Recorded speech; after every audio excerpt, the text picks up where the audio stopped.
En fait, je viens de proposer à Habiba de revenir au tout début, et notamment à son premier film, Lettre à ma sœur, et au contexte de la réalisation de ce premier film, qui marque peut-être le passage d'un militantisme féministe à une autre démarche. Je te laisserai le soin de la définir. Oui, c'est vrai que Lettre à ma sœur, c'est un film que j'ai fait dans un... En fait, c'est le film qui m'a permis peut-être, pas peut-être, mais sûrement de rentrer dans le monde de la réalisation. Parce qu'au début, effectivement, depuis notre jeunesse, on était plutôt, moi-même et mes sœurs et d'autres amis et d'autres collègues et d'autres militants, on était plus dans un militantisme, on va dire, non seulement politique, mais aussi culturel, dans le sens où, dès le début de notre réflexion dans les années 80, c'est-à-dire que peut-être qu'il faut rappeler quelque chose d'important pour les personnes qui ne connaissent pas l'Algérie, que dans les années 80, on n'avait pas le droit d'avoir des activités culturelles en dehors de l'espace du parti unique. C'est-à-dire qu'il y avait le parti unique qui s'appelait le FLN, le Front de Libération Nationale, et il y avait des organisations de masse, c'est-à-dire l'UNJA, l'Union de la jeunesse algérienne, l'Union des femmes et l'Union des travailleurs, dans lequel toute possibilité d'action ne pouvait exister, sauf en dehors de ces contextes-là. Et du coup, nous, on a fait partie de la génération, même s'il y avait des gens avant nous qui l'avaient souhaité, mais on a fait partie de la génération on va dire, entre guillemets, de l'autonomie, c'est-à-dire de lutter. On s'est approprié, bien sûr, le combat de nos aînés pour justement revendiquer plus d'autonomie dans notre façon de nous organiser dans la société. Et c'est comme ça qu'on a créé les premiers ciné-clubs en Algérie. Ces ciné-clubs-là étaient non seulement des ciné-clubs qui étaient des plateformes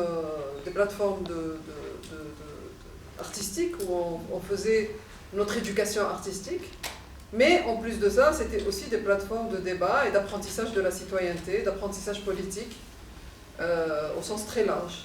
Donc, et pendant des années, c'est-à-dire même dans les années 90, moi j'étais plutôt dans l'organisation, en dehors de mon militantisme féministe, où j'ai participé activement justement à la mobilisation et à la création de la coordination des associations de femmes en Algérie, donc de la relance du mouvement, parce qu'il y a eu une coupure, je vais pas vous donner tous les détails historiques, sinon ça va être hyper ennuyeux, mais c'est plutôt une coupure avec justement les années 80, début des années 80, où il y a eu une lutte contre le code de la famille, et puis une reprise de ce combat-là, fin des années 80, début des années 90, pour qu'il y ait des structures féministes qui revendiquent clairement leur appartenance féministe et qui revendiquaient non seulement l'égalité au niveau des lois, mais aussi une présence, un respect dans l'espace public et un respect aussi dans le monde du travail.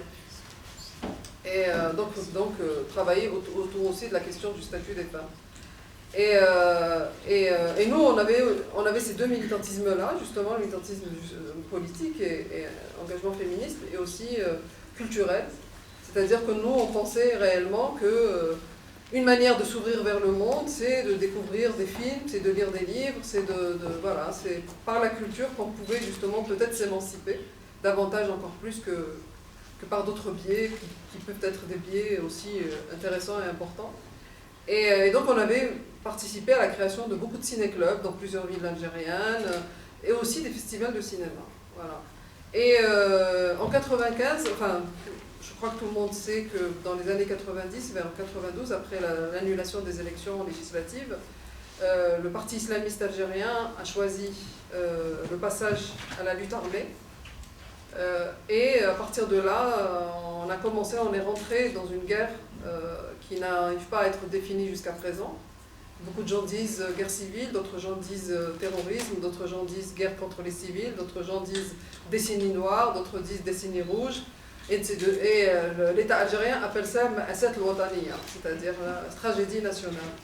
Je passe par tous ces mots parce que pour vous dire que justement, c'est pas pour rien que je vous parle de ça, c'est parce que mon film, Lettre à ma sœur, je l'ai fait aussi pour essayer de mettre des mots sur toutes ces choses qu'on n'avait pas très bien compris.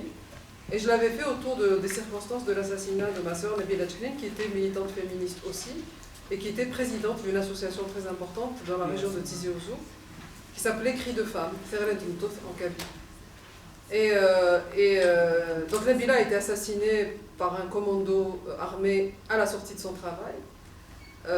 Et donc à partir de là, bien sûr, c'est la descente aux enfers, c'est la terreur qui s'abat sur tout un milieu militant, sur notre famille, avec une énorme répression politique et aussi une surveillance accrue.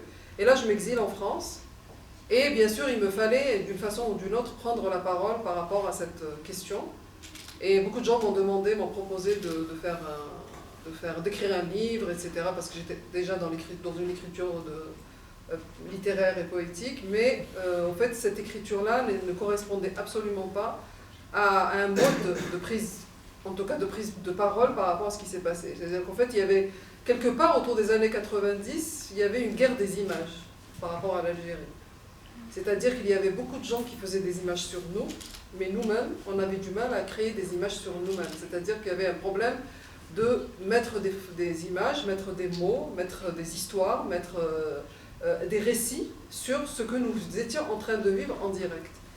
Et c'est pour ça que j'ai choisi l'image, parce que je trouve ce qu'il y a de plus puissant, de plus parlant, de plus fort, et aussi, quelque part, juste dire qui nous étions.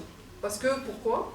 Tout simplement pour répondre à la question qui était beaucoup galvaudée à l'époque dans les médias, c'est-à-dire qu'il y avait les islamistes d'un côté, l'État algérien et l'armée algérienne de l'autre, qui se faisaient la guerre, et nous étions au milieu, on nous faisait aussi la guerre, mais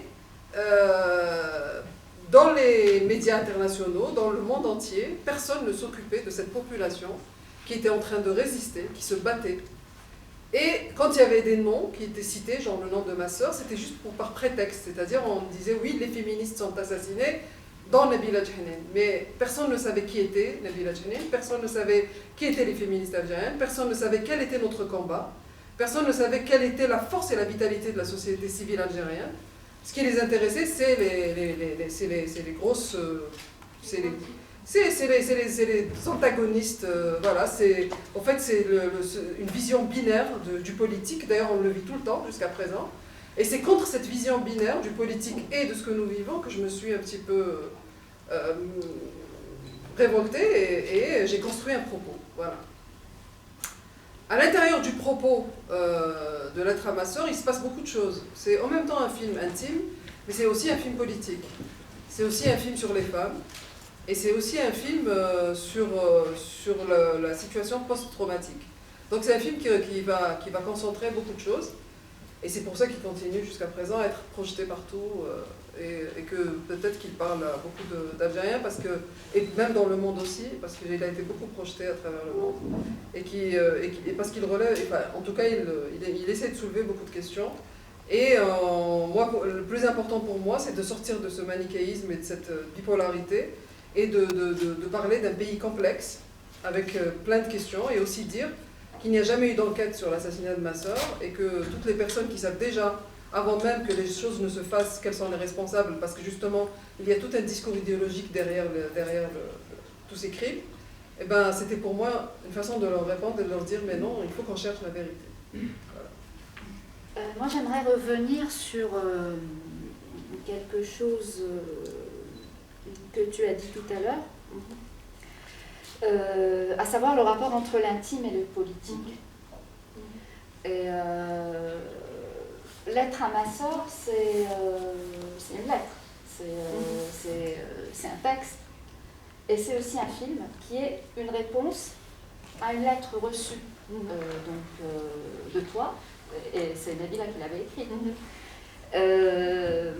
Il me semble que cette question de l'intime, elle est dans la voix, mais pas seulement dans Lettre à ma sœur, dans le deuxième, avant de franchir la ligne d'horizon, qui commence, si mes souvenirs sont bons, par ta voix off.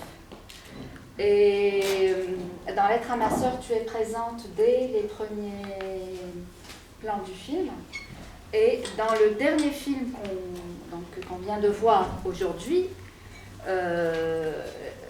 la question, elle est la question militante, etc., parce que c'est quand même un film institutionnel. elle est véhiculée par la voix. C'est un film institutionnel, on ne s'en rendrait pas compte si on n'avait pas vu le générique, parce qu'au niveau de l'image, ça n'a rien d'institutionnel, au niveau de la voix non plus, ça n'a rien d'institutionnel, et ce que je trouve frappant, c'est justement cette parole singulière. Et de fait, donc, moi je dirais que le rapport entre féminisme et cinéma, il est là. Dans cette sortie d'une démarche collective vers quelque chose de singulier, justement, et qui n'est pas en rupture avec la démarche collective. Oui, c'est aussi un choix à un moment donné, de pouvoir, dans l'évolution du militantisme, il y a quelque chose d'important, c'est qu'à un moment donné, il faut assumer le jeu, il faut assumer c'est-à-dire qu'il faut sortir du nous et assumer le jeu, parce que ça fait partie aussi de l'évolution on va dire entre guillemets pour généraliser, du citoyen maghrébin. C'est-à-dire que notre éducation et l'histoire de nos pays font qu'on a du mal avec le jeu et qu'on est beaucoup plus dans une voie un peu collective qui peut-être cache les singularités. Ou alors peut-être pas cache, mais en tout cas recouvre les singularités. Et c'est vrai que j'ai fait le choix de manière claire, qui m'a été beaucoup reproché par certains militants, de prendre une parole personnelle et de partir à partir justement d'une histoire personnelle pour raconter une histoire beaucoup plus qui est de l'ordre justement du destin commun de ce pays. Et pour moi, il était important dans mon évolution, en tout cas l'évolution de ma pensée, de passer de l'un à l'autre, ça c'est évident. Après, la question institutionnelle, c'est pas du tout un film institutionnel, Safia, une histoire de femme. Pas du tout, c'est vraiment un film totalement libre.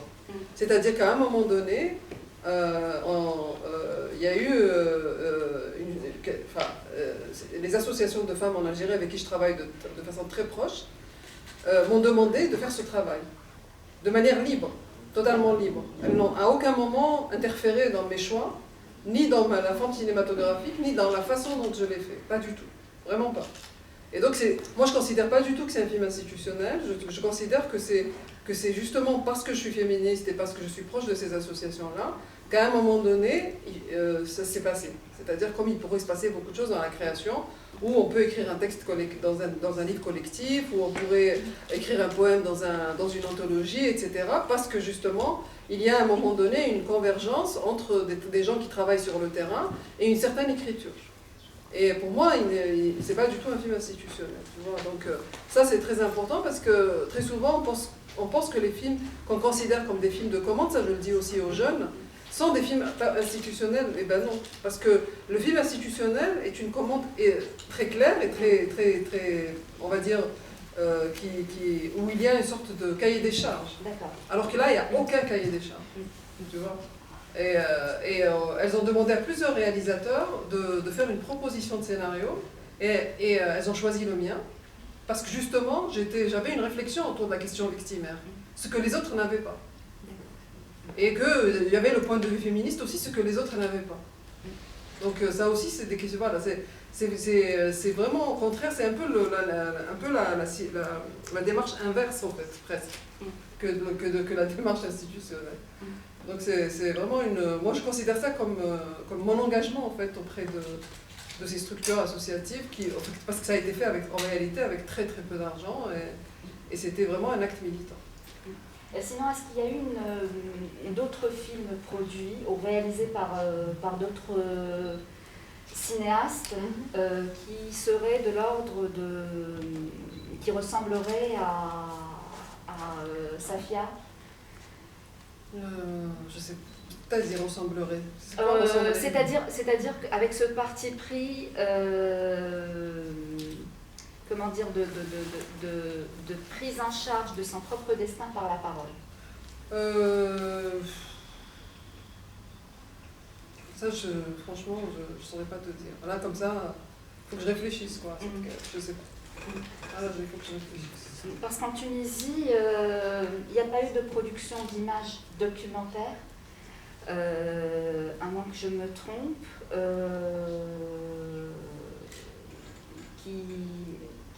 qui a été initié par des associations féministes. Il y a eu des spots de sensibilisation, et là on est dans le registre de la fiction plutôt que dans le registre documentaire. Donc c'était juste une question par rapport à la production d'images initiée par des associations féministes. Ben oui. Enfin là, sur les associations de femmes en Algérie, il y a un film qui maintenant que je réfléchis un peu plus, qui a été fait sur l'accueil des filles mères, et qui est aussi un film qui est très intéressant, qui a été initié par l'association SOS Femmes en détresse et que je trouve vraiment intéressant, sur les paroles de femmes qui sont des filles mères et des femmes qui se sont retrouvées comme parents isolés. Et c'est, voilà, qu'il y a ça. Est-ce qu'il y a d'autres initiés par les associations de femmes? Je ne crois pas. Non, je crois qu'il n'y a que ça. Après, comme tu dis, il y a aussi des spots plutôt fiction. Ou des photos, ou des choses comme ça. أنا جست على التعليق متاعي على الحركة النسوية، وأنا نتصور حتى بالأفلام بالكتابات قادرة إنها تغير لكن وسط النخبة.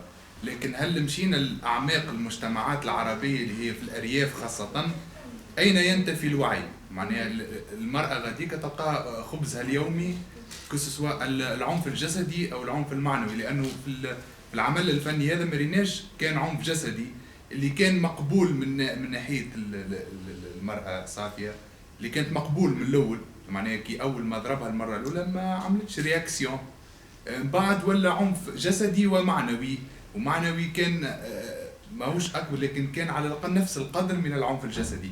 فأنا نعتقد كون الأفلام لازم توصل وين الأرياف، وين المناطق اللي المنسوب الوعي فيها قليل، وغاديكا زاد كيف يتحل الديبا، يتحل غاديكا الديبا، خلي النساء غاديكا ما عادش جوست كيما توا. وانا عجبتني الطريقه تاع ماهيش الطريقه التقليديه اللي تصور عمل درامي تخرج فيه ممثله بطله وممثل وبالطريقه الكلاسيكيه للعمل الدرامي. بالعكس فيكتيم تحكي في حكايتها معناها وتنقل فيها للناس، لكن التجربه هذيك لازمها تمشي للناس اللي تخيل العنف اللي يمارس عليها سواء جسدي او معنوي، توصل لها الاحساس وتوصل لها شنو هي المراه اترافير الباساج نتاعها، شنو هي حابه توصل. نتصور كونه ما لازمش تقف في السينما لهنا، خاطر احنا ما نتصورش انا مثلا باش يقبلوا شي يعديو في التلفزه الوطنيه نتاع تونس ولا في تلفزه خاصه من التلفزيات التونسيه في الجزائر، ما نعرفش على الوضع. دونك مش باش توصل اعلاميا، مش باش توصل كان للمهتمين بالسينما والا بالكتاب باش يقرا كتاب. لكن نعرفوا نسبه الاميه مثلا في تونس معناها فما نسبه طبيعيه. السينما مثلا تلقى كان النخبه هم اللي يدخلوا للسينما، فما العنف وسط النخبه معناها والناس اللي معناها في مرتبه اجتماعيه معناها متوسطه والا عاليه، يعني مش كان في الفئات المهمشه، لكن الفئات المهمشه هي اللي تسكت، اللي ما عندهاش، اللي حاسه حتى بحقوقها، بالوعي نتاعها بحقوقها. Un film, c'est juste un élément de ce travail. C'est-à-dire que ce n'est pas seulement à travers le cinéma qu'on fait de la sensibilisation. C'est-à-dire que l'association, par exemple, Avif et Réseau Wassila, عندهم un centre d'accueil للنساء اللي عندهم مشاكل des problèmes juridiques, des problèmes domestiques, des problèmes de violence conjugale, etc. etc. Et ce film il a été vu énormément dans les débats par les associations de femmes, et les associations de femmes sont très insérées dans la vie quotidienne, c'est-à-dire dans la vie des villages ou des villes, etc. etc. C'est-à-dire que ça c'est juste une image. Les gens qui vivent dans les grandes villes, ils pensent toujours que الناس تعرف ما يفهموش. D'abord. هذا حاجة لازم تريحيها من راسك. الناس تعرف يفهموا. يوصلهم par d'autres biais. Parce que justement, il y a beaucoup de gens qui font un travail. C'est-à-dire que moi par exemple, نهضر لك على l'expérience تاعي. Moi, je suis féministe depuis l'âge de 16 ans. On a créé des associations dans notre quartier. Moi, j'ai grandi dans un quartier populaire, c'est-à-dire vraiment dans un quartier où il y avait les gens étaient tous de conditions, des pêcheurs, des conditions très... On vivait tous dans... Et c'est dans un groupe de notre quartier, la populaire, qu'on a créé un ciné-club pour les femmes dans la maison de jeunes du quartier. Pour vous dire, c'est-à-dire que pourtant, on n'avait personne autour de nous qui nous a dit « Rodero, la Maderouche ». C'est parce qu'on a senti un vide et on a répondu à ce vide, d'accord? Et moi je vis dans la campagne aussi, je vis dans un endroit retiré, isolé. Et les femmes sont d'une liberté et d'une intelligence et d'une force au quotidien par rapport à leurs conditions de vie, tu vois. Et même quand on a créé une association de femmes beaucoup plus tard, on s'est politisé, on a adopté les idées d'extrême gauche, on a réfléchi à notre condition, on a pensé, on a élaboré, on a produit des pensées aussi qui sont reliées à notre pays, à notre histoire directement. Et je peux vous dire une chose, franchement, c'est quelque chose de très important. On n'a jamais été donneuse de leçons. Jamais. Et à personne. C'est pas parce qu'elle est féministe, je vais aller chez une femme, parce que je suis féministe. Non. Je veux dire, je peux être féministe, je peux être prof de fac et être battue par mon mari. On a des situations encore plus graves que celle qui habite à la campagne et qui va tous les matins ramasser ses légumes. Donc ça, il faut vraiment sortir de cette idée-là. C'est une idée préconçue, c'est une idée propagandiste qu'on nous met dans la tête. C'est une fausse idée. Parce que justement, moi je connais très bien les profondeurs de mon pays parce que je voyage partout en Algérie et je fais un travail aussi, pour l'éducation aussi des jeunes. Donc je connais la société, ça, c'est-à-dire profondément. Et des fois, les femmes, elles créent entre elles des situations de solidarité et des situations pour contrecarrer les situations d'oppression extraordinaires, vraiment. Et elles nous donnent à nous des leçons, tu vois. Et donc nous, quand on va vers les femmes, on ne va pas pour leur donner des leçons. Vous allez voir dans mon film « Lettre à ma sœur », vous allez voir comment c'est. Si vous avez le temps d'un jour de le regarder, on va aussi pour apprendre d'elles. Et ça, c'est très important. Dès que tu as le mépris, je vis en ville et donc j'arrive avec mes idées, etc. Et puis là, la maquillage, ça c'est totalement, je suis désolée de le dire comme ça, c'est faux. Totalement faux. Et donc l'idée que les gens t'arrivent, ils ne sont pas très nickel, ils n'ont pas des idées, ils ne sont pas capables de comprendre, c'est totalement faux aujourd'hui. On n'est pas du tout, ce n'est plus du tout le cas. Et donc je pense que c'est important aussi, nous, de changer notre représentation des choses. Vraiment, c'est important. Et ça, c'est tout le travail, vraiment, depuis des années et des années, c'est tout le travail que nous avons mené sur le terrain. Et le film Hada, il a été vu beaucoup, il a été pris en charge par beaucoup de jeunes, d'abord dans les ciné-clubs, dans les cités universitaires, dans les villages les plus éloignés de l'Algérie, où il y a eu des débats, avec des fois c'est sur des terrasses de café, pas des terrasses de café, des terrasses de maisons, des fois c'est dans les locaux associatifs. Et je voulais aussi raconter une expérience très intéressante. Encore une fois, c'est les femmes que j'ai filmées dans Lettre à ma sœur. Quelques années plus tard, je vais les revoir pour prendre de leurs nouvelles. Et j'apprends qu'elles ont créé une association. C'est un village en haut de la montagne, à Ahariq, un village qui s'appelle Ahariq. Elles ont créé une association, elles ont récupéré l'ancienne salle de classe d'un village. Elles en ont fait un centre d'accueil pour les femmes malades, parce qu'il y a une des violences importantes dans cette vie à parle, et qui est très importante, c'est une violence silencieuse, c'est que les femmes, c'est l'empêchement d'aller se soigner. Beaucoup de femmes, leurs hommes ne les laissent pas aller se soigner, et c'est une violence importante, et elles meurent de maladies très graves, silencieuses, qu'elles vont découvrir plus tard. Tu vois, et quand elles les découvrent, c'est trop tard. Quand c'est un cancer en dernière phase, ou là c'est un diabète très très grave, ou là ceci, c'est là. Donc voilà, donc ça c'est important aussi. Elles ont créé un centre où elles se sont cotisées, elles ont ramassé de l'argent, elles ont acheté un minibus, et toutes les semaines, elles emmènent toutes les femmes qui ont un problème de santé au dispensaire dans la ville à Tizi Ouzou, juste à côté. Toutes les semaines, le bus il va, il prend les femmes, il les soigne, il revient. Sans compter d'autres activités. Elles ont fait le tri sélectif du village. Après, petit à petit, il y a eu une prise de conscience et elles ont fait plein de choses autour. Elles ont fait par exemple, elles sont solidaires entre elles, par exemple, sur toutes les questions agricoles.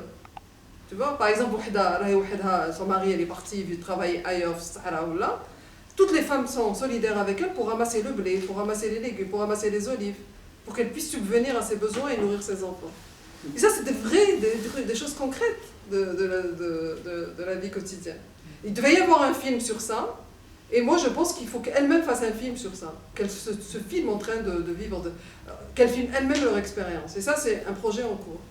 Et ça, c'est vraiment important aussi de se rendre compte que quand on parle de féminisme, le féminisme il a plusieurs visages, il a plusieurs formes, et il est beaucoup plus large qu'on ne le croit. ما ليناش حتى كلام معناها على قيم ديمقراطيه او قيم تنوير او قيم حداثه فقط مشاكلها بلسانها وتحكي كيفاش تحب تاخذ حقها حتى كان فضولها القضيه الاولى والثانيه والثالثه ولا حتى الرابعه معناها مش ما ريتش حاجه معناها كلام نتاع ندوات ولا كلام نتاع نتاع كتاب السيناريوهات نتاع الافلام النسويه. هذه حاجه جديده وحاجه عجبتني واحترمتها برشا. انا مادام عندي لك سؤال اللي كنتي شنو التغيير تستنى فيه يصير كي تعرض فيلم كيف هكا وقت احنا في كل حومه وفي كل عائله موسعه وحتى معناها في التلفزيون نتاعنا برامج كيما جاك المرسول ولا سامح كريم ولا غيره نراو في امثله على صفيه معناها حاجه ماهيش جديده علينا معناها. شو التغيير تستنى فيها عن طريق الفيلم هذا؟ باهي وعندي السنه فيه سنه تحدث انت عن طريق الفيلم مادام. والله ما فهمت هذيك Quel impact tu attends? Ah, l'impact. D'accord, ouais. مادام اي لامباكت فوالا كلمه لامباكت وقت اللي مادام بلا نعرفوه الشيء هذا فما موجودين في البلايص الكل. وانت رايك واش؟ مش رايك انت عندك راي عندك راي. سي با بوسيبل ما عندكش على سور سيت كيستيون عندك راي. لا سي مادام ما نعرفش. كان امباكت شنو وقع الفيلم عليك انت مثلا؟ عطفت معاك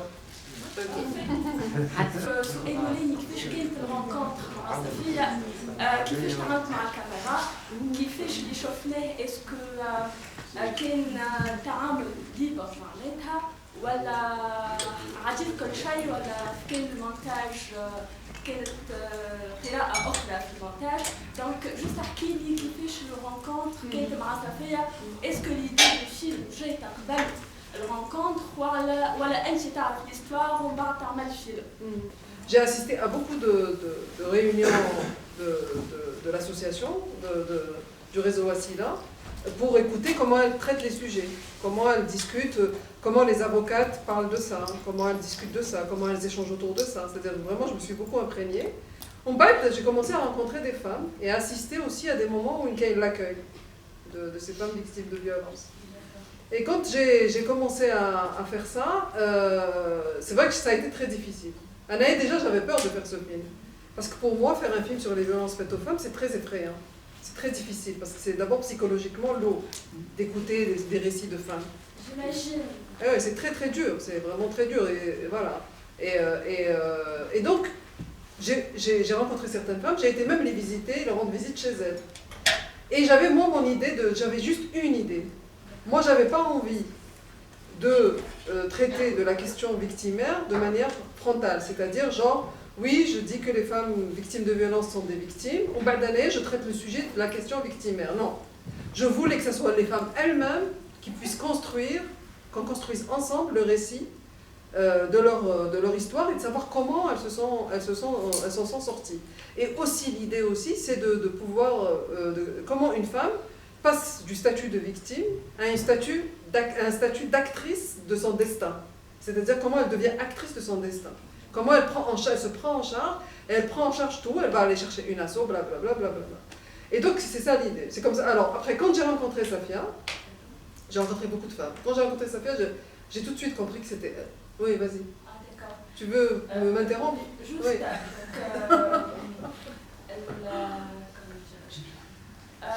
l'histoire tragique وما حسيناش السوميسيون Exact.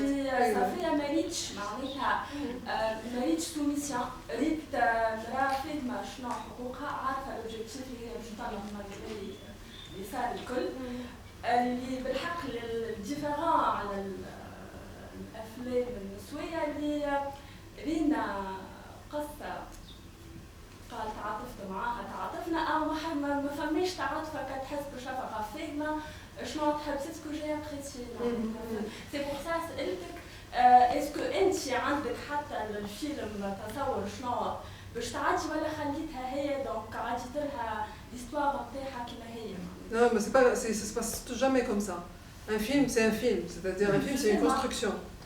Donc un film, c'est jamais c'est-à-dire, en fait, dans le cinéma documentaire, on traite de la matière du réel avec un regard cinématographique.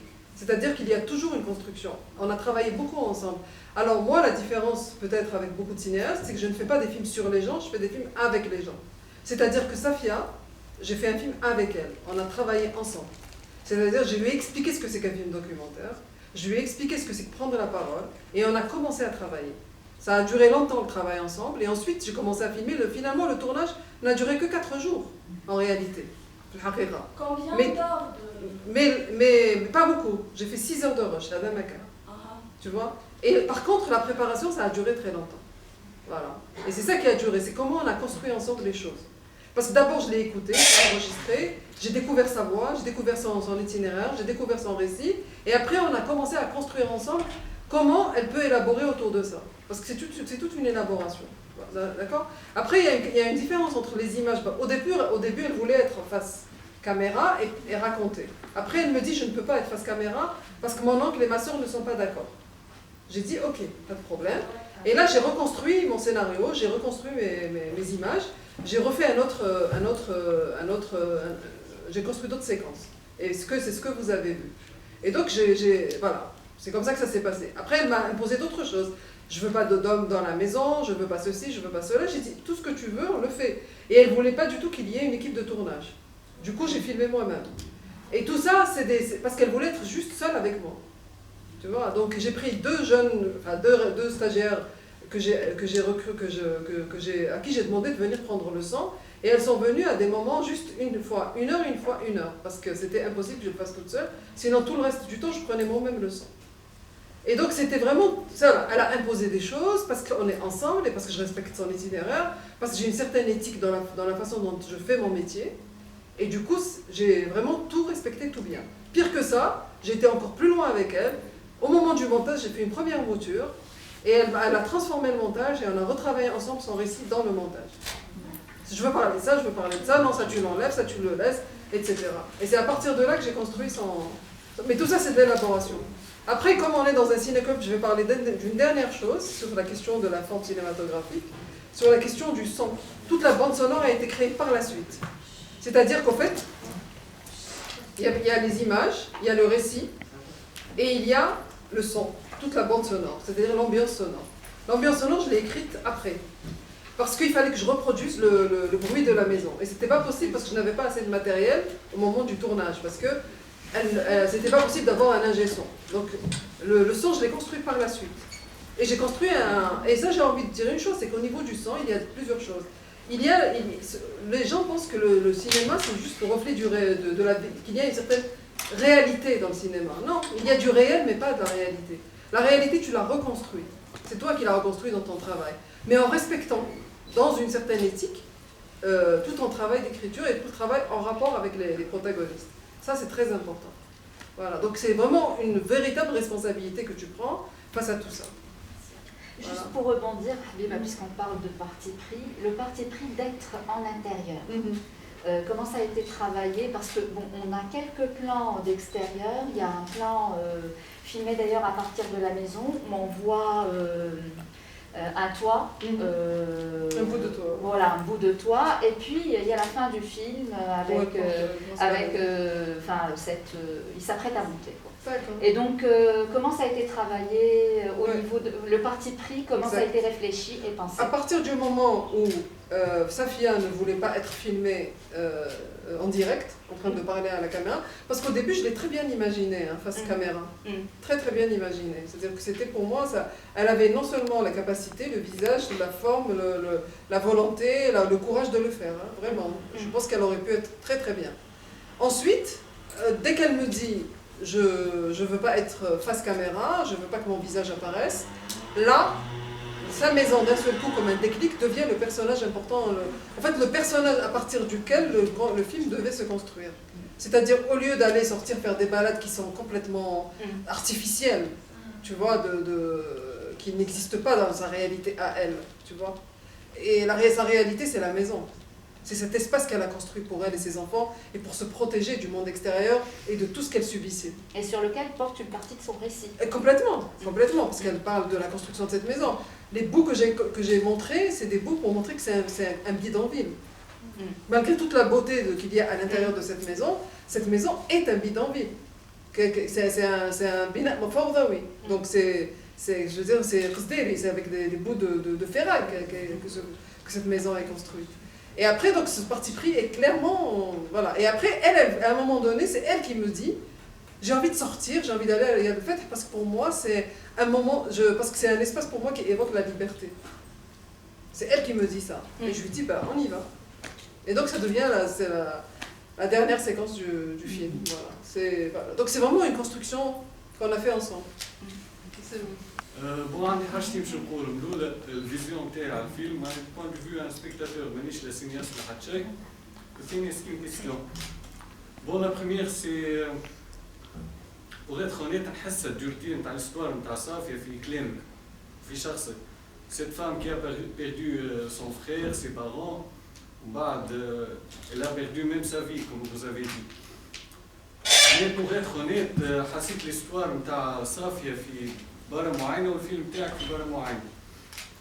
بوتيتر كي نجي نخمم فيها نقول بالكش ما حبيتش تطيح في البيج نتاع الاكزاجيراسيون مي نحسها قويه على الاخر والستوار نتاعها معناها بالحق حبيت حاجه ما اقوى في الفيلم. سينو ما كيستيون بويسك صفيه الله يرحمها توفيت شنو هي الديستان تاع سي زونفون اكتويلمون. ميرسي بوكو. Moi, j'ai pas envie de faire pitié et j'ai pas envie de montrer des gens qui font pitié. Tu vois, ça m'intéresse pas. J'ai pas envie de susciter la pitié des gens. J'ai envie de susciter l'intelligence, la force et la réflexion autour de notre destin en tant qu'être humain. Dans le cas sur les enfants, ben, la loi algérienne, elle est simple. Hein. La femme meurt, c'est le père qui récupère les enfants. Après, il y a quelque chose de très important, c'est que l'aînée des filles, maintenant, elle est à l'université Feriel. Elle est à l'université et elle ne rêve que d'une chose, c'est de trouver un travail, un appartement et de récupérer sa petite sœur et ses deux frères. Enfin, ses deux sœurs plutôt, sa petite sœur et ses deux frères. Et ça, c'est important aussi. C'est qu'il y a quelque chose qui a été transmis à la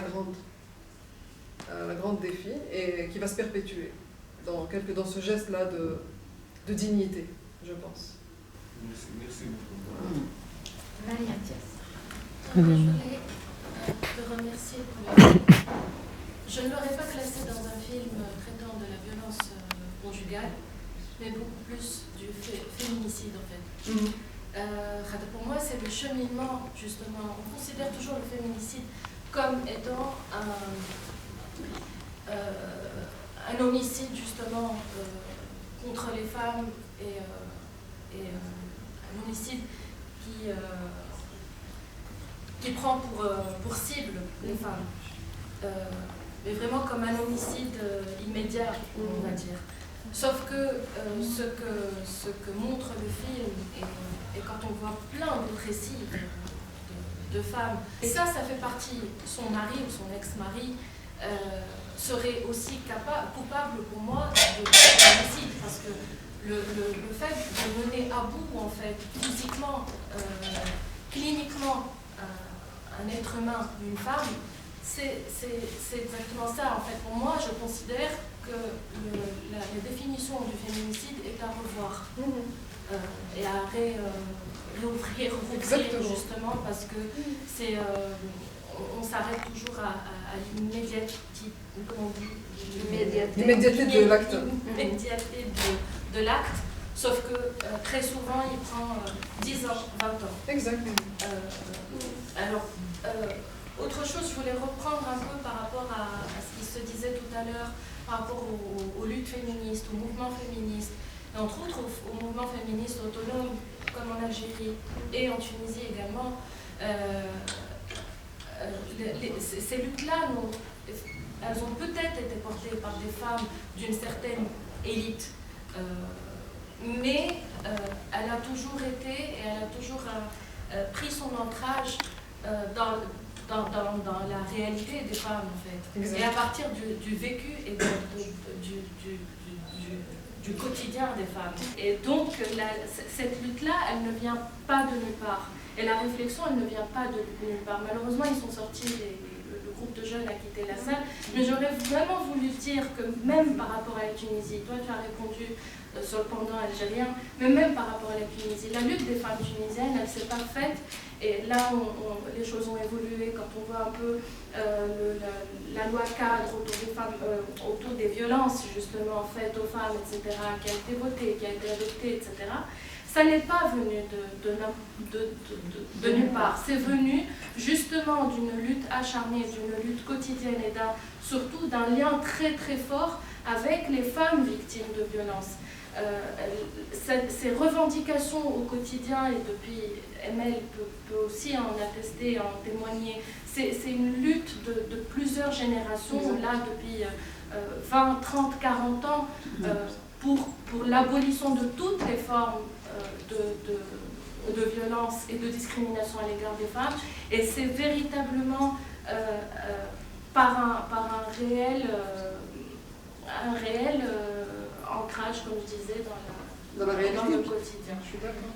Même si c'est l'élite, et même si c'est les têtes pensantes, et même si c'est une certaine catégorie, entre guillemets, de femmes. Et il n'y a pas de femme rurale qui soit inférieure ou inculte ou incapable de réfléchir. Non, ça n'existe pas. Ou les femmes des quartiers populaires, Nil et un exemple nous ont démontré tous les jours qu'elles sont des femmes fortes, qu'elles ont des choses à dire et qu'elles ont un discours surtout construit. C'est un discours construit qui ne porte peut-être pas les mêmes, qui n'a peut-être pas la même forme que ce que je dis moi ou toi ou une militante féministe, mais c'est un discours réellement établi et construit. Et effectivement, je trouve que mourir d'une maladie aussi grave, c'est vraiment le point culminant en fait de tout un parcours de violence qui mène vers le féminicide. Et ça, je suis tout à fait d'accord, le féminicide a plusieurs formes. Et on peut aussi mourir à petit feu. C'est-à-dire vraiment, c'est toutes ces femmes qui petit à petit... Il faut quand même peut-être se rappeler quelque chose de très important. Souvent, on fait comme si ça n'existait pas. Tout à l'heure, il a dit au début, le jeune, il a dit oui, au début, elle a accepté d'être tabassée, mais il oublie qu'elle a accepté parce qu'elle a 3 enfants et qu'elle attendait un 4e. Et que les mères, elles pensent d'abord à leurs enfants avant de penser à elles. Et c'est quand elles font ce travail-là en se disant de toute façon c'est impossible parce qu'il est en train d'essayer de me tuer, et elle se rend compte que de toute façon si elle ne se prend pas en charge elle-même, elle ne pourra plus prendre en charge ses gosses, et c'est à ce moment-là qu'elle prend conscience et qu'elle commence le processus du divorce. Parce qu'elle a envie de sauver ce qui lui reste à sauver, parce que même si au final... Mais en même temps, moi je me dis, quelque chose a été transmis dans cette histoire, hein, ces enfants, et c'est à côté d'eux, devant eux, avec eux, qu'elle a construit tout ce récit. Ils l'entendaient en train de parler, ces enfants. Donc c'est important ça. Et le jour de la projection, l'avant-première du film, Safia est venue défendre son film devant le public comme aujourd'hui. Il y avait 600 personnes qui l'écoutaient. Elle a défendu le film. Pour moi, c'est son film. Et ses enfants étaient en train de jouer ici. Voilà. Et ça, c'est une force quand même. C'est extraordinaire. Elle a cloué le bec à plein de mecs dans la salle qui lui disaient oui, مسكين راجلك parce que قليل على بالها ضربك. قال له علاش انا ما ضربتوش المالا puisque je suis pauvre, pourquoi moi je ne l'ai pas tabassé? Et elle les a vraiment, mais elle leur a répondu avec un aplomb, une force. Personne ne l'a oublié, cette femme. Ça a été vraiment extraordinaire, c'est un véritable exemple. Et voilà, donc oui, bien sûr, évidemment, parce que c'est ça, c'est toutes ces formes-là. Mais c'est toutes ces nuances qui sont importantes. Moi, par exemple, sur la question de l'impact, bon, il est parti, mais je pense qu'il va regarder après le live sur le Facebook, sur laquelle il va, peut-être je lui réponds après coup. Je ne voulais pas répondre sur la question de l'impact. Moi, je ne fais pas des films pour l'impact. Je fais des films avec des personnes, on construit un propos qui va peut-être avoir un impact ou pas, mais ce n'est pas mon rôle qu'il y ait des impacts. Moi, je fais les choses, moi, la vie de Safia me touche et elle vit encore en moi. Je veux dire, il n'y a pas d'impact. On est dans des histoires de vie. C'est comme si il fallait qu'on soit dans une efficacité du discours. Moi, je fais pas des spots publicitaires. Voilà, moi, mon métier, je le prends à cœur, je le fais avec mes tripes. Je ne le fais pas parce que, pour moi, c'est pas genre, je le fais pas pour l'art. J'utilise l'art pour faire mes films, mais je le fais pas pour l'art. Donc ça, c'est important aussi dans la démarche. À chaque fois, les gens, surtout les jeunes, parce qu'ils n'ont pas encore assez d'expérience et tout, ils pensent qu'on fait des choses parce qu'on veut qu'il y ait un impact, on veut faire passer un discours, on veut faire passer un message. Non, parce qu'on veut partager quelque chose. C'est important, cette histoire de partage. On veut partager des itinéraires de femmes, des itinéraires de personnes, qu'on se pose des questions sur la complexité de la vie des gens, qu'on se pose des questions sur les questions de loi, sur les questions de droit, sur les questions de justice, sur les questions... Toutes ces questions-là sont très importantes. Voilà. Et c'est important aussi de les partager, évidemment. Mais moi, pour moi, la question, c'est le partage. C'est pas l'impact. مرحبا بيك ساعة قبل كل شيء وجاي ابريسيي بالحق الفيلم والمسار النسوي حتى اللي عملته نضالي في حياتك. سؤالي بعد المسارات السينمائية الإخراجية معناها في العمل توتالون الباركور اللي عملته، هل لقيت من بعد ما يسمى بالتأييد الشعبي اون جينيرال من المجتمع الجزائري؟ بيسكو افلامك تعالج معناتها قضايا عنف مسلطه ضد النساء، مسلطه على النساء، وخاصه تأييد شعبي رجالي، خاطر نعرفوا اللي معناتها جاي نجموا ياخذوها معناها كوم سي اون رياليزاتريس باش توعي لنا النساء والا باش تحرضهم علينا كيما باش ياخذوها هما. وجينيرالمون زيد يتقال خاطر فما سكون ابل لو سونس كومان في المفاهيم والقيم اللي ماخذينها الشعب، كونه المرأة عندها نوع من التطبيع مع الممارسات الرجالية اللي تصير في العائلة ولا حتى في الممارسات اليومية معناتها من مؤسسات أخرى في العمل وكل شيء. فوالا هذا الكيسيون تاعي. Moi, pour moi, la contradiction, ça fait partie de la vie. C'est-à-dire, je ne le sens pas comme... C'est-à-dire, même si quelqu'un est dans une salle ou là, dans un débat, contredit ce que je fais, ou là, il n'est pas d'accord avec ce que je fais, pour moi, c'est positif. Tu vois, le fait qu'il soit là déjà et qu'il entende des avis différents, divergents, c'est déjà pour moi, ça y est, j'ai gagné. Tu vois. Donc, moi, je ne fais pas de la propagande à travers mes films. Hein. Vraiment pas. C'est pas mon but. Je ne fais pas de la propagande pour mes idées. Et d'ailleurs, mes idées, elles évoluent tout le temps. C'est pas figé dans le temps. C'est-à-dire ça. Moi-même, je me remets en question en permanence, tu vois. Mon féminisme, il se remet en question en permanence, en relation avec la réalité, en relation avec les choses qui évoluent dans la vie, en relation avec ce que je veux montrer, ce que je ne veux pas montrer, ce que je veux traiter, ce que je ne veux pas traiter. Ça, tu vois, ma façon de faire des films, elle est beaucoup plus libre que ça. C'est-à-dire, je ne suis pas dans un discours, on m'a construit, il faut que les gens adhèrent à mon discours. Pas du tout. Moi, ce que je veux, c'est que les gens puissent, à partir de là, réfléchir ou pas. C'est leur problème, c'est vraiment la liberté totale. Et si, par hasard, ça permet à une certaine réflexion de s'enclencher, ben, je suis contente. Mais si les gens ne sont pas d'accord avec ce que je dis, moi, je suis contente aussi. C'est-à-dire, au contraire, si tout le monde est d'accord, je commencerai à me poser des questions. Et ça serait inquiétant, parce que ça veut dire que vraiment, voilà. Et je trouve que c'est le plus important, finalement... Même avant, quand j'animais des ciné-clubs, le plus important pour moi, c'est qu'on enclenche la discussion et que certaines choses nous donnent à réfléchir, même quand on quitte la salle. Tu vois, c'est-à-dire que dès que tu quittes la salle, ça continue à te travailler, à te dire, tiens, oui, mais là, je vais aller creuser ça, je vais aller encore chercher ça, etc., etc. Et moi, je pense que Safia, c'est une histoire intéressante pour beaucoup de gens, parce que c'est un modèle de lutte, de combat, même si elle y a laissé sa peau. Et que ça peut donner à réfléchir à beaucoup de gens sur leur façon de banaliser. Parce qu'il faut dire une chose, c'est que les violences faites aux femmes sont banalisées. C'est-à-dire, il y a des gens qui rient de ça. Je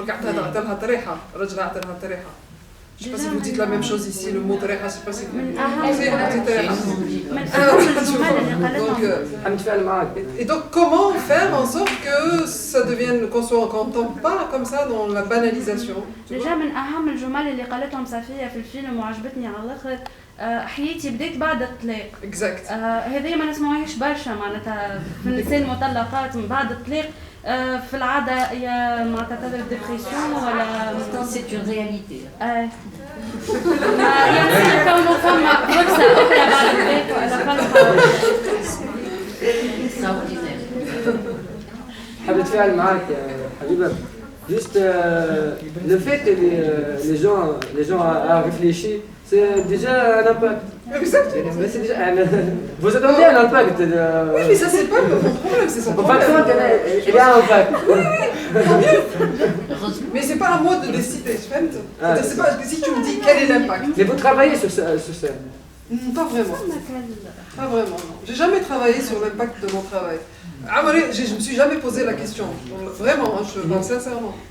Je me suis jamais posé la question sur l'impact de mon travail. Je pense que je suis comme tout le monde, je fais un travail et j'essaie moi-même de réfléchir et d'engager une discussion avec les autres. Et si ça fait réfléchir les gens, c'est très bien. Si ça fait pas réfléchir les gens, j'y peux rien. Et sûrement, je fais réfléchir les gens qui sont intéressés par ces questions-là aussi, hein, parce que j'essaie de prendre les choses par des angles différents pour qu'il y ait un véritable débat. Après, franchement, sincèrement, je n'ai jamais réfléchi à l'impact de mon travail. قبيليك قلت في انا البونسي ميليتون نتاعك جاي من الفيد اللي عايشته في الكارتي بوبولير نتاع اللي كنت عشت فيه. سي ديجا الفيد هذاك هو خلاك تحب تعمل شونجمون في الكارتي بوبولير. ديجا un impact, لو تحب تعمل impact. Tu insistes. Alors pour moi, j'ai milité pour changer ma vie d'abord. Tu vois. C'est pour ça que j'ai milité au début. Tu vois. J'ai milité pour changer ma propre vie, parce que ça ne me plaisait pas, parce que j'avais accès à rien, ma cage cinéma, ma cage théâtre, il n'y a pas de vie culturelle, j'ai pas le droit d'aller prendre un café dans un café, j'ai pas le droit de faire ce que je veux, j'ai pas le droit, tu vois, de m'habiller comme je veux, j'ai pas le droit, et donc à partir de là, collectivement, on a construit une façon d'exister, une façon de militer, avec d'autres. Mais l'idée, c'est pas d'avoir un impact sur les autres, l'idée, c'est de puisse nous-mêmes changer, et de pouvoir justement faire en sorte que ces idées-là puissent exister dans la société. Et dans la liberté, c'est important la liberté. Parce qu'un spot publicitaire, il a un impact, il cherche à avoir un impact. Un discours propagandiste, il cherche à avoir un impact. Moi, je n'ai ni de discours propagandiste, ni je fais des spots publicitaires. Je fais un travail, je propose un travail. Voilà. Et c'est ça la différence. Après, si toi, tu considères qu'il y a un impact sur toi, là, je suis très contente. Oui, c'est ça. Mais c'est à toi de le décider, c'est pas à moi. C'est l'impact indirectement. C'est toi qui décides que c'est un impact sur toi. Et après, toi, si tu as envie d'utiliser mon film pour qu'il ait un impact, ça me dérangera pas. Mais moi, c'est pas mon but au départ. Mon but au départ, c'est d'expliciter les choses, de réfléchir avec les autres, c'est de réfléchir. Par exemple, pour moi, Safia, j'étais en train de la regarder vraiment comme quelqu'un qui va m'apprendre des choses sur sa situation. Je n'avais pas d'idée précise sur ce qu'elle vivait. Mais comme j'ai compris qu'elle avait quelque chose à me raconter, à nous raconter, et ben j'ai été plus loin avec elle. On a creusé, on a travaillé pour en faire quelque chose. Mais j'ai appris beaucoup. Tu vois, tu vois. Donc moi je suis humble face à ces femmes. Tu vois, voilà. Je suis en train d'apprendre. Alors moi je ne vais pas utiliser Safia pour faire un impact. Non, ça ne m'intéresse pas. Mais par contre, ça, voilà, maintenant elle existe dans ces images.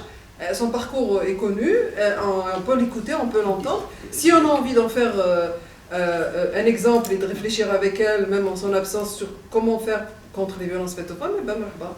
حتى في الافلام الاخرين ديجا هذاك علاش قلت امباكت انديريكت خاطر حتى في الافلام الاخرين مثلا لا ماسور كان القضايا اللي يطرحوها الافلام تاعك كانوا قضايا انا حساسه سنسيبل سي بور سولا ديما فما امباكت انا حبينا ولا ما حبيناش فهمت.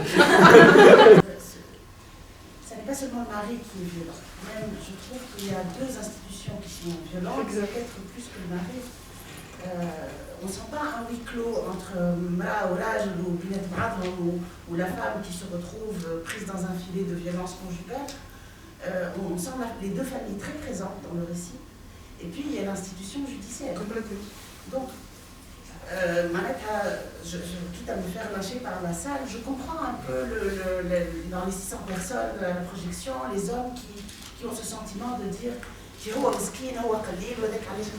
qu'il est clair qu'il y a aussi il me semble, dans son récit à elle, et probablement son récit à lui, si on avait son récit à lui, une espèce de chape de plomb qui est l'institution familiale et l'institution judiciaire. L'institution judiciaire qui refuse le mariage, qui refuse le divorce.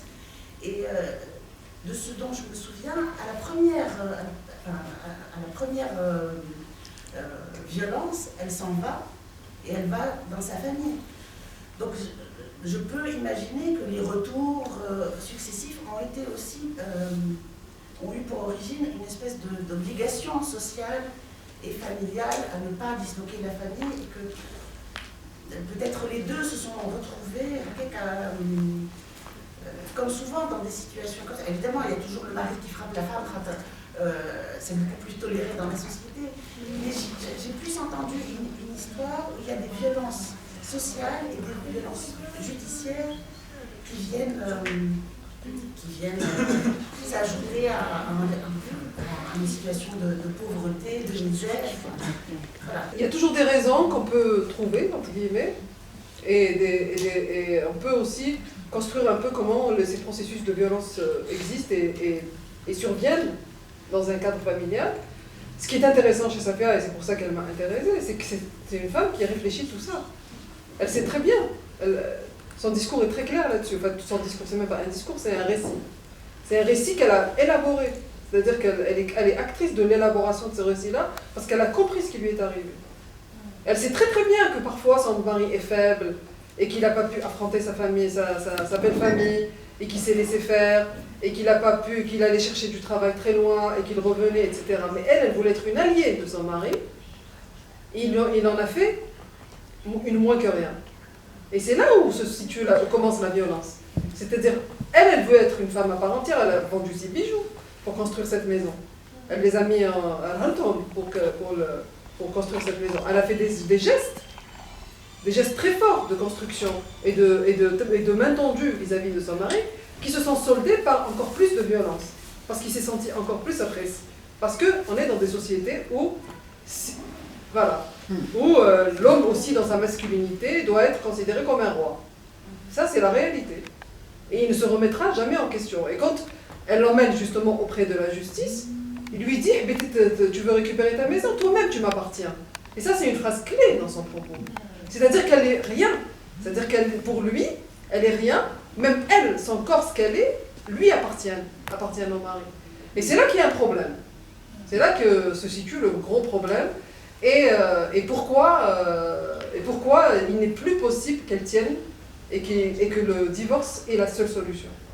Parce qu'il n'y a plus de possibilité de dialogue. Après, effectivement, les questions de violence conjugale ne sont jamais toutes seules. Elles viennent avec des violences familiales, elles viennent avec la complicité du quartier, elles viennent avec la complicité des flics, elles viennent avec la complicité de la juge qui est une femme, elles viennent avec l'institution juridique qui ne reconnaît pas les violences faites aux femmes parce qu'elle dit « Ma'lish, راجلك ضربك معليش, صبري عليه, بالك تعف ». Il était juste un petit peu en colère, sauf qu'il lui a coupé la tête. Donc elle aurait pu crever ce jour-là. Donc c'est ça aussi, c'est que il y a quelque chose qui ne va pas là-dedans. C'est compliqué. أنا يظهر لي حكاية الانفيزيبيليتي اللي هي نابعة من كونترانت معناتها من حددته الشخصية. C'est le personnage qui a défini la contrainte. أما يظهر لي الحد هذاك يعطينا حاجة حلوة في الفيلم. على خاطر تو عنا حكاية اللي هي تحكيها ويظهر لي كونها ما تظهرش في الصورة ولا شوية بركة يخلينا نركزوا أكثر على الحكاية نتاعها وعلى شريط الصوت بصفة عامة ويعطي زادة للفيلم بعد تجريبي يعني كوتي اكسبيريمونتال على ليماج واللي هو مختلف برشا على الافلام الوثائقيه اللي تحكي على الواقع هذاك معناتها لا بريز معناتها لا بريز دو بارول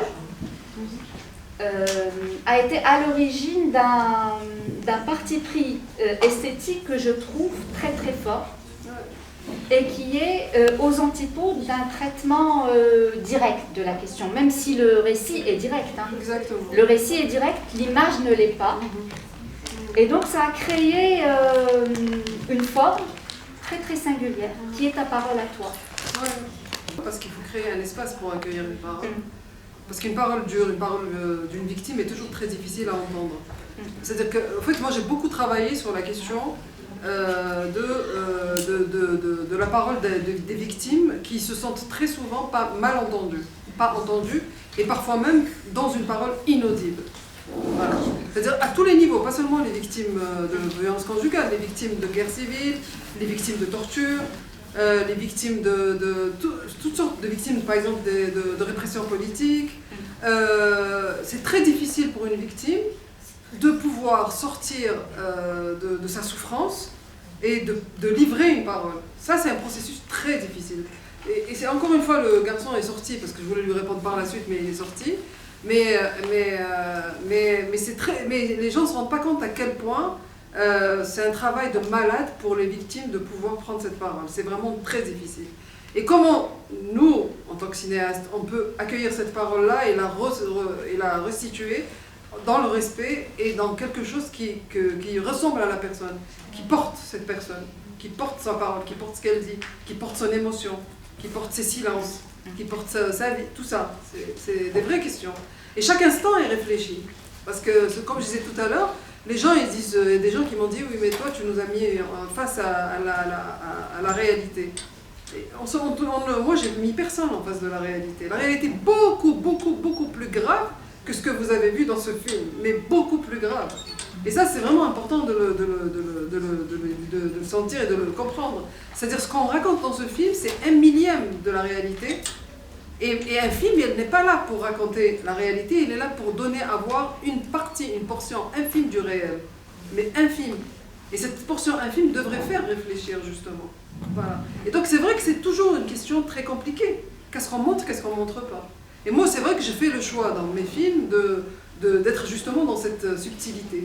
Moi, j'aime bien la question de l'indicible, c'est-à-dire parce que je sais très très bien qu'une parole directe de quelqu'un de larmoyant qui raconte sa douleur, c'est quelque chose d'insupportable et personne n'entend. C'est-à-dire, en fait, ce qui va se passer, c'est qu'on va juste avoir le cœur un peu serré, on va avoir les yeux larmoyants, et après, tout de suite après, on sort, on oublie. Alors que là, non.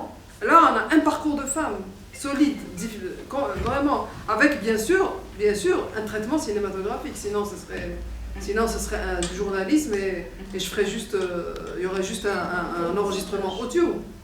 Donc on est vraiment dans un traitement, réellement. Et ça, c'est une réflexion qui a duré longtemps. Et c'est vrai que c'est un parti pris qui, pour moi, fondamental dans tout ce que je fais. Parce que, justement, je continue, je n'ai pas trouvé toutes les solutions, je continue à travailler dessus, sur la question de l'inaudible de la parole des victimes. C'est une question qui reste, je reste vraiment très sensible à cette question. Et j'aimerais bien continuer à travailler dessus, parce que je trouve que c'est une parole éminemment politique, à condition de trouver le moyen de la rendre audible. Parce qu'elle décrit tout le dysfonctionnement de la société. Voilà. Merci.